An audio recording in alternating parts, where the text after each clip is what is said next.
دوست کو کال کر رہی ہوں۔ امامہ نے ان کی طرف دیکھے بغیر کہا۔ وہ ان سے نظریں ملا کر جھوٹ نہیں بول سکتی تھی۔ میں ملا دیتا ہوں، انہوں نے سرد آواز میں کہتے ہوئے ری ڈائل کا نمبر دبا دیا اور رسیور کان سے لگا لیا۔ امامہ زرد چہرے کے ساتھ انہیں دیکھنے لگی۔ وہ کچھ دیر تک اسی طرح رسیور کان سے لگائے کھڑے رہے اور پھر اسے رکھ دیا۔ یقیناً دوسری طرف سے کال ریسیو نہیں کی گئی تھی۔ کون سی دوست ہے یہ تمہاری جس کو تم اس وقت کال کر رہی ہو؟ انہوں نے تشت لہجے میں امامہ سے پوچھا۔ زینب۔ فون کی اسکرین پر زینب کا نمبر تھا اور وہ نہیں چاہتی تھی کہ ہاشم مبین کو زینب پر کسی قسم کا شک ہو اور وہ جلال تک جا پہنچے، اسی لیے اس نے جلدی سے اس کا نام بتا دیا۔ کس لیے کر رہی ہو؟ میں اس کے ذریعے جویریہ تک ایک پیغام پہنچانا چاہتی ہوں، اس نے تحمل سے کہا۔ تم مجھے وہ پیغام دے دو، میں جویریہ تک پہنچا دوں گا، بلکہ ذاتی طور پر لاہور جا کر اسے پیغام دے دوں گا۔ امامہ، مجھے صاف صاف بتاؤ، کسی اور لڑکے میں انٹرسٹڈ ہو تم؟ انہوں نے کسی تمہید کے بغیر اچانک اس سے پوچھا۔ وہ انہیں کچھ دیر تک دیکھتی رہی، پھر اس نے کہا، ہاں۔ ہاشم مبین دم بخود رہ گئے۔ کسی اور لڑکے میں انٹرسٹڈ ہو؟ انہوں نے بے یقینی کے عالم میں دوبارہ اپنا جملہ دہرایا۔ امامہ نے اس بات میں سر ہلا دیا۔ ہاشم مبین نے بے اختیار اس کے چہرے پر تھپڑ کھینچ مارا۔ مجھے اسی بات کا اندیشہ تھا تم سے، مجھے اسی بات کا اندیشہ تھا۔ وہ غصے میں تنتنا کے رہ گئے۔ امامہ گمسم اپنے گال پر ہاتھ رکھے انہیں دیکھ رہی تھی۔ یہ پہلا تھپڑ تھا جو ہاشم مبین نے اس کی زندگی میں اسے مارا تھا، اور امامہ کو یقین نہیں آ رہا تھا کہ اسے تھپڑ مارا گیا ہے۔ وہ ہاشم مبین کی سب سے لاڈلی بیٹی تھی، پھر بھی انہوں نے اس کے گال پر آنسو بہہ نکلے۔ اسجد کے علاوہ تمہاری شادی کہیں اور نہیں ہونے دوں گا۔ اگر تم کسی اور لڑکے میں انٹرسٹڈ ہو بھی تو ابھی اور اسی وقت اسے بھول جاؤ۔ میں کبھی بھی تمہاری شادی کہیں اور نہیں ہونے دوں گا۔ اپنے کمرے میں چلی جاؤ، اور دوبارہ اگر میں تمہیں فون کے پاس دیکھا تو میں تمہاری ٹانگیں توڑ دوں گا۔ وہ اسی طرح گال پر ہاتھ رکھے چلتے ہوئے اپنے کمرے میں آ گئی۔ اپنے کمرے میں آ کر وہ بچوں کی طرح پھوٹ پھوٹ کر رونے لگی۔ کیا بابا مجھے اس طرح مار سکتے ہیں؟ اسے یقین نہیں آ رہا تھا۔ بہت دیر تک اسی طرح روتے رہنے کے بعد اس کے آنسو خود بخود خشک ہو گئے۔ وہ اٹھ کر اضطراب کے عالم میں اپنے کمرے کی کھڑکی کی طرف آ گئی اور خالی الذہن کے عالم میں بند کھڑکی کے شیشوں سے باہر دیکھنے لگی۔ نیچے اس کے گھر کا لان نظر آ رہا تھا جو نیم تاریک تھا، اور پھر لاشعوری طور پر اس کی نظر دوسرے گھر پر پڑی۔ وہ سالار کا گھر تھا۔ اس کا کمرہ نچلی منزل پر تھا۔ دور سے کچھ بھی واضح نظر نہیں آ رہا تھا۔ اس کے باوجود وہ اس گھر میں ایک دفعہ جانے کے بعد اس کی لوکیشن اور کمرے میں پھرنے والے کے حلیے سے اور جسامت سے اندازہ لگا سکتی تھی کہ وہ سالار کے علاوہ کوئی اور نہیں ہو سکتا۔ اس کے ذہن میں ایک دم خیال آیا، ہاں، یہ شخص میری مدد کر سکتا ہے۔ اگر میں اسے ساری صورتحال بتاؤں اور اس سے کہوں کہ لاہور جا کر جلال سے رابطہ کرے تو یہی میرا مسئلہ حل کرے گا۔ مگر اس سے رابطہ کیسے؟ اس نے کے ذہن میں ایک دم اس کی گاڑی کے پیچھے شیشے پر لکھا ہوا موبائل نمبر اور نام یاد آیا۔ اس نے ذہن میں موبائل نمبر کو دہرایا اور پھر کوئی اسے دقت محسوس نہیں ہوئی۔ کاغذ کے ایک ٹکڑے کو لے کر اس نے احتیاطاً نمبر اس کے اوپر لکھ لیا۔ 3 بجے کے قریب وہ آہستہ آہستہ پھر لانچ میں آئی اور اس نے وہ نمبر ڈائل کرنا شروع کر دیا۔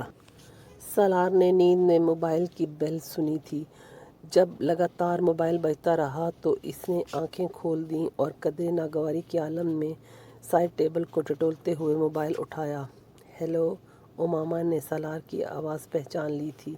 وہ فوری طور پر کچھ نہیں بول سکی۔ ہیلو، اس کی خوابیدہ آواز دوبارہ سنائی دی۔ سالار، اس نے اس کا نام لیا۔ بول رہا ہوں، اس نے اسی خوابیدہ آواز میں کہا۔ میں امامہ بول رہی ہوں۔ وہ کہنے والا تھا، کون امامہ؟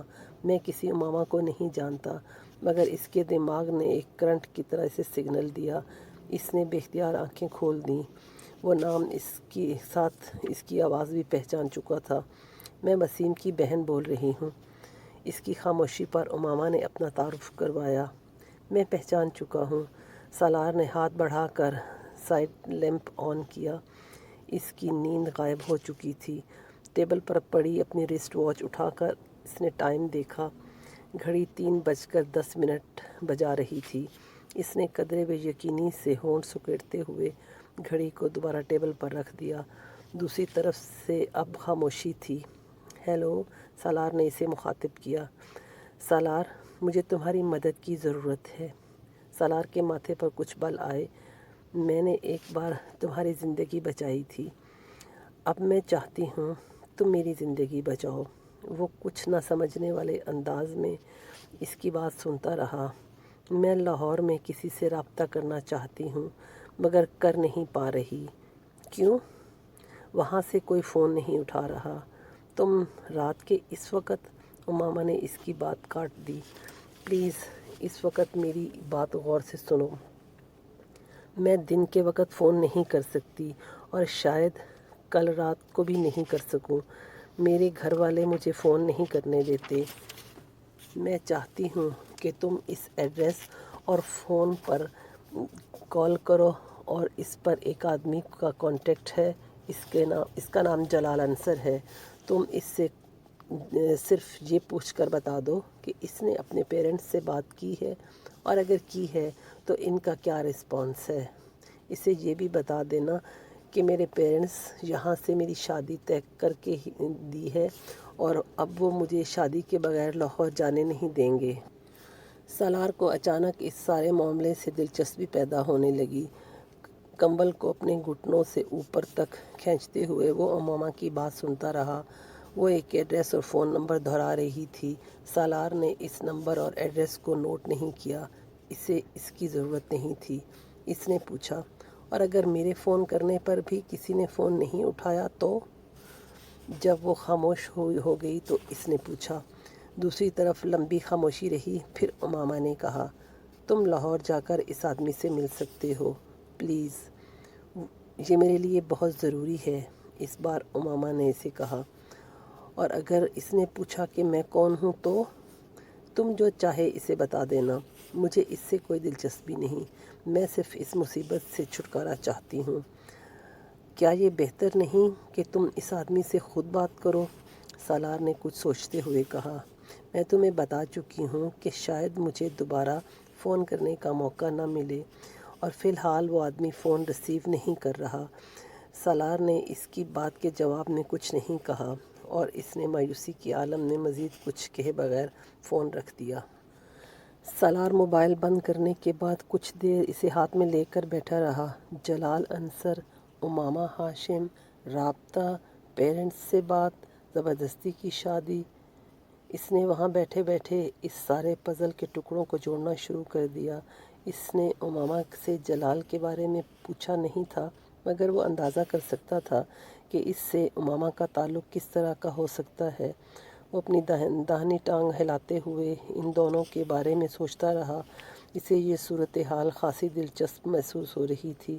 امامہ جیسی لڑکی اس طرح کے افیئر میں انوالو ہو سکتی ہے۔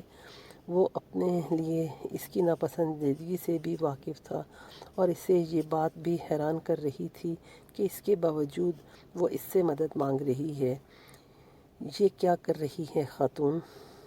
مجھے استعمال کرنے کی کوشش یا پھنسانے کا اہتمام؟ اس نے دلچسپی سے سوچا۔ کمبل اپنے سینے تک کھینچتے ہوئے اس نے آنکھیں بند کر لیں، مگر نیند اس کی آنکھوں سے مکمل طور پر غائب ہو چکی تھی۔ وہ پچھلے کئی سالوں سے وسیم اور اس کے گھر والوں کو جانتا تھا۔ وہ امامہ کو بھی سرسری طور پر دیکھ چکا تھا، مگر ان ملاقاتوں میں اس نے امامہ پر کبھی غور نہیں کیا تھا۔ وہ اس کے بارے میں زیادہ کچھ نہیں جانتا تھا۔ اس کے اپنے گھر والوں کے برعکس وسیم کا گھرانہ خاصا روایت پسند تھا۔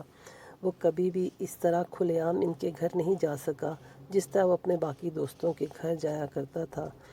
مگر اس نے اس بارے میں کبھی غور نہیں کیا۔ اس کا خیال تھا کہ ہر خاندان کا اپنا ماحول اور روایات ہوتی ہیں، اسی طرح وسیم کے خاندان کی بھی اپنی روایات ہیں۔